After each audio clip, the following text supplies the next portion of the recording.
I'm sorry. I'm actually with in was it Winks, wasn't it, that had his wife had the baby and he wasn't in the squad and he wouldn't go. Quite right. I fully back Harry Winks on that one. I'm sorry, football clubs come and go. Your kids are forever, and if he's just had a family, just had a baby, that's where he should be.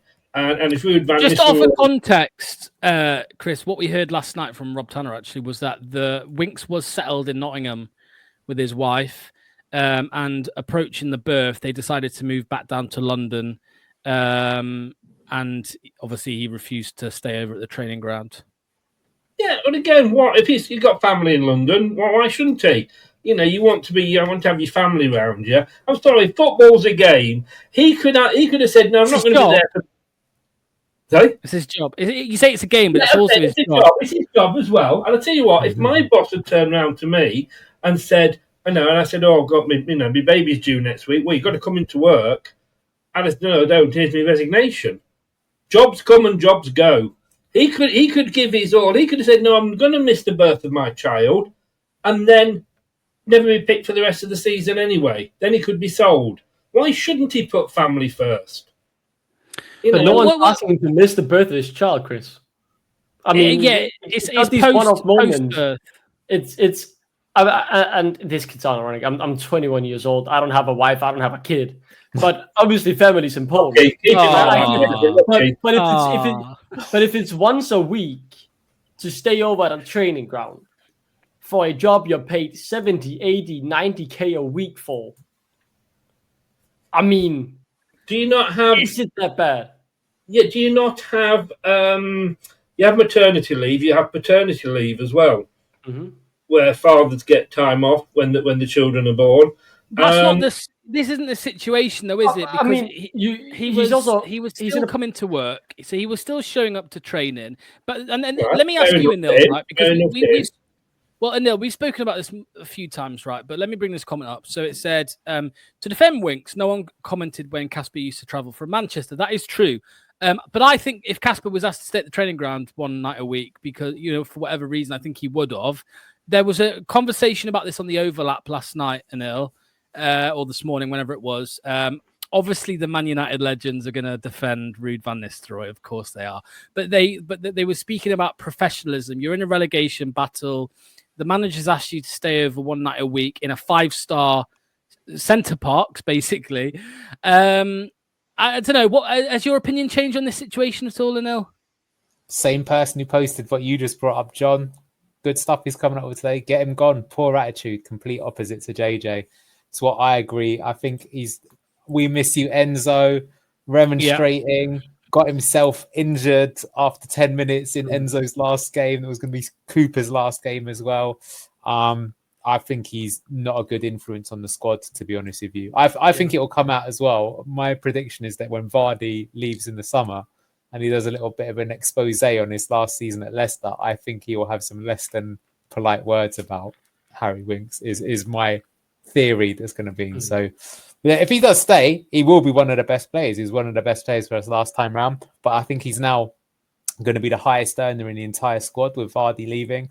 I would loan him out, get some cash for him. I don't think he wants to stay anyway. And I think we signed Skip, who's basically going to be the younger replacement for the same sort of role anyway. So, as you say, Harry Winks.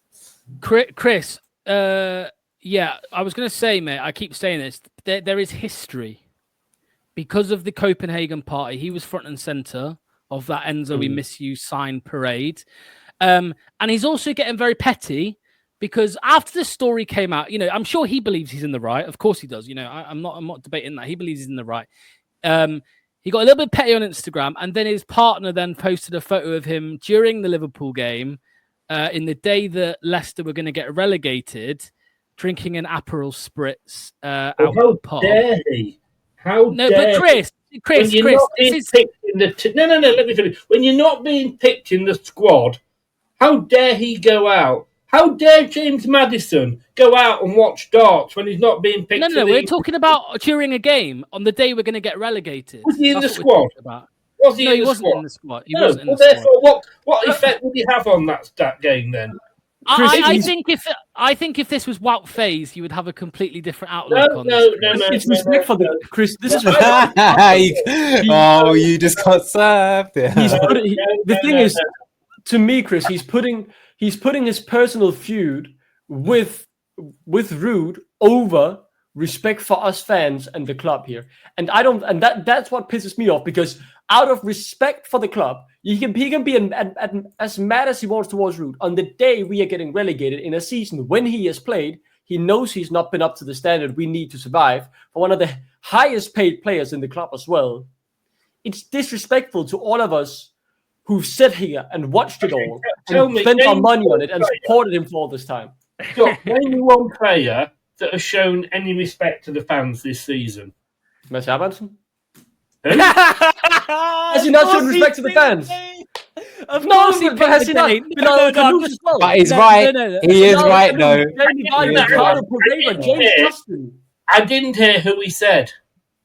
I said Hermansen. He said Hermansen. So I just laughed because he said the day, and that was why I laughed. But I think so many players have actually showed respect. Right, so he's played brilliantly all season, has he?